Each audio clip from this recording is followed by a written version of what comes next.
right, guys, welcome back to the channel. Make sure you hit that like, share, and subscribe for more content. 'Tis the season, the most sacred time of the year. It's backpacking season, or what I consider backpacking season, because now it is October.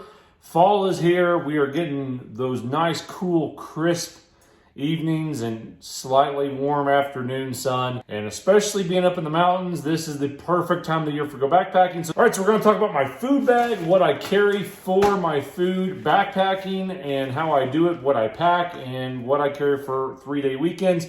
Luckily, I'm fortunate enough that I have every other Friday off, so I have 2 3-day weekends a month. And this is what I carry for when I go for 3 full days of backpacking. So let's jump into it. Unit, we're going to calibrate it to pounds on here, and I'm going to tell you what all, enough food for 3 days in this entire little kit, and we're going to see how much it weighs.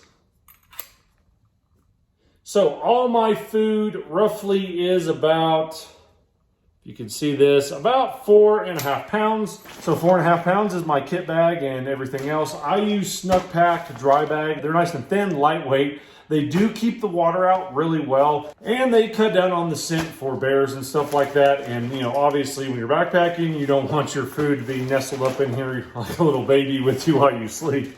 You want it hung out away from your tent to keep animals, you know, from coming around at night. And so dry bags are just really good ways to hang your food up and kind of help cut down on the smell. It's not going to keep the smell out 100% from getting out. Stuff will smell it, but it just makes it a little bit less appealing for bears and stuff like that. So without any further ado, we're going to dig over on the table, just kind of go through here and talk about it. Keep in mind, I have about 20 years of backpacking experience everywhere from the Appalachian Mountains to the Pacific Northwest Mountains to the Rocky Mountains, and you know, all over like that, desert plains, yada, yada, yada. I've been everywhere. So this is pretty much how I go it. It's not ultralight, but it's on the lighter side. And you'll be surprised on how much food I carry in this bag. One side note, I always pack extra food than what I need, just in case I get stuck out there or somebody else needs food. So I could get by with a lot less than this, so don't think I'm just out there just sitting in by a fire pigging out every night. So I always keep a little bit of emergency reserves. Let's jump over.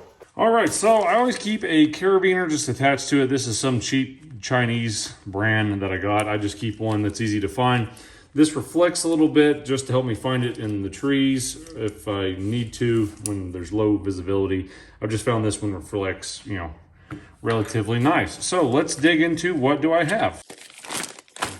So first thing I always keep, just to keep nice and easily access, is just Ziploc bags. You'll notice there's a theme in this. Mostly I have Stinger, which is like a honey energy drink. I'll take this out and put in an easy pack just to grab while I'm walking. I keep Folger singles, about 4 of those in there.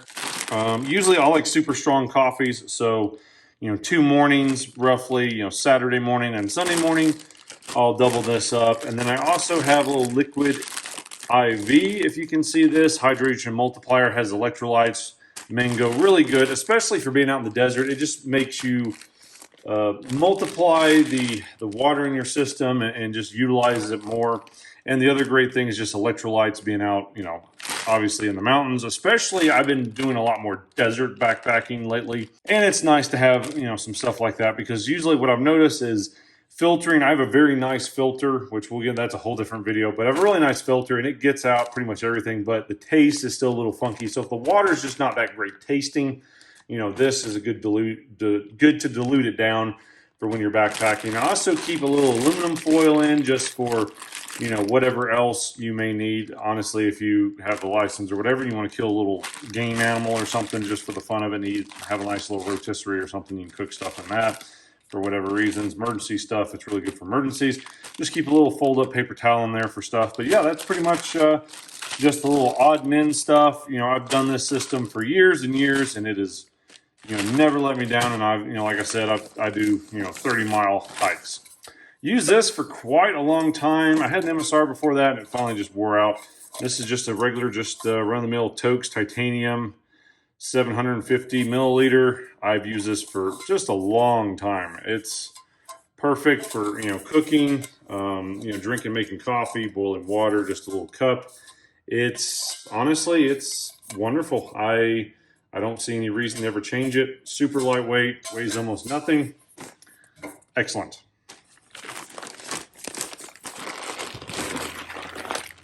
So next up in here, I just keep a little hank of paracord wadded up in here. This is what I use. Clip on this in the bag just to hang it. Keep away from bears and rodents and whatever else. And then I'll usually get some granola bars. I kind of stick to Cliff bars. I use Hill People Gear stuff for backpacking. I have a chest rig, and I'll usually just stuff 1 or 2 of those in there if I need a little quick pick-me-up without having to dig into this whole thing while I'm traveling. And if you're going to eat a lot of like Mountain House and freeze-dried stuff, you want, this is a Toaks Titanium spork. You want a real long one so you don't get your hands all nasty and just make a mess. This gets really down in the freeze-dried bags really good. I've used this thing for, you know, probably 10 years now. So it's been great. So here's gas 1, just a little mini fuel canister for my stove. Weighs hardly anything. This will last probably 2 trips out is usually what I go through on those. And then this is from the Hidden Woodsman. This is my stove and little fire kit, just nice, bright so I can find it. And low visibility if I set it down. And here's what I've used for years. This is the MSR little pocket rocket stove. Honestly, I think I've used this probably ever since the first version of this came out, maybe 15 years ago, I guess. Maybe 20 years, I don't know. Super great, lightweight, easy to use. I've had this one for over a decade and it still goes. Very simple. The only thing is make sure your gaskets are nice and in there and you don't lose your gasket, and it'll last you probably your lifetime. And the great thing is it weighs absolutely nothing. And then I just keep a little extra paper towel in there for starting a fire. And then this is Exotac, just a Bic lighter protector. It floats, it's waterproof, just a little emergency backup plan in case everything I own gets submerged for whatever reason. Wildest doomsday backpacking survival scenario, it will keep you nice and dry as far as making fire. There's a little, what brand is this? I don't even know what it is. Light My Fire, just a little fire starter I keep in there. And then just some stormproof lifeboat matches, and use them every once in a while to make a fire. So yeah, that's pretty much all for my little fire kit. And then this is, I think I got this at REI or somewhere, GSI Outdoors. It's just what I use to clean my stove off if I get food on it, my cup, and just a little cleaning rag for whatever. And then here's the food I usually get. I usually get Mountain House. I like the chicken pad thai. It's pretty good. It's not bad. I mean, backpacking food is not gourmet meals by any means. My favorite is the chicken and dumplings. It's actually really good. I don't know why it always just hits the spot. So I carry 3 things, 3 big meals. So usually when we head out, I'll eat 1 on Friday night and then maybe a granola bar or something like that. And then this would be Saturday night and then probably Sunday for lunch, heading out or something like that. And then on the breakfast, I usually get these. These are just the veggie chorizo breakfast scrambles. These are really good. I actually really like them.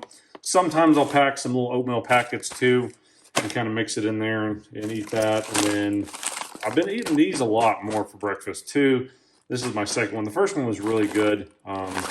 Not bad. So yeah, that's pretty much just the food I carry is those 5 pouches. And yeah, it seems to last me a good long while. All right, guys, I hope you liked the video. Make sure you hit that like, share, and subscribe. The channel's growing. I appreciate the support. Just a quick video on my setup. Like I said, you just got to invest in good quality stuff, play with it. You'll figure out what works for you. This is what works for me. And once you spend enough time, whether doing camping or backpacking or doing a little bushcraft mixture with this stuff or whatever, once you figure out what works for you, you become a creature of habit. Everybody knows me when I go backpacking. They know exactly what I bring every time, rinse and repeat. Never let me down. In 20 years of using most of this stuff, it's always worked out pretty great for me. So just a few ideas. Get out there, enjoy the great outdoors. Leave it better than the way you found it. Thanks for watching, and we'll catch you on the next video. Stay safe.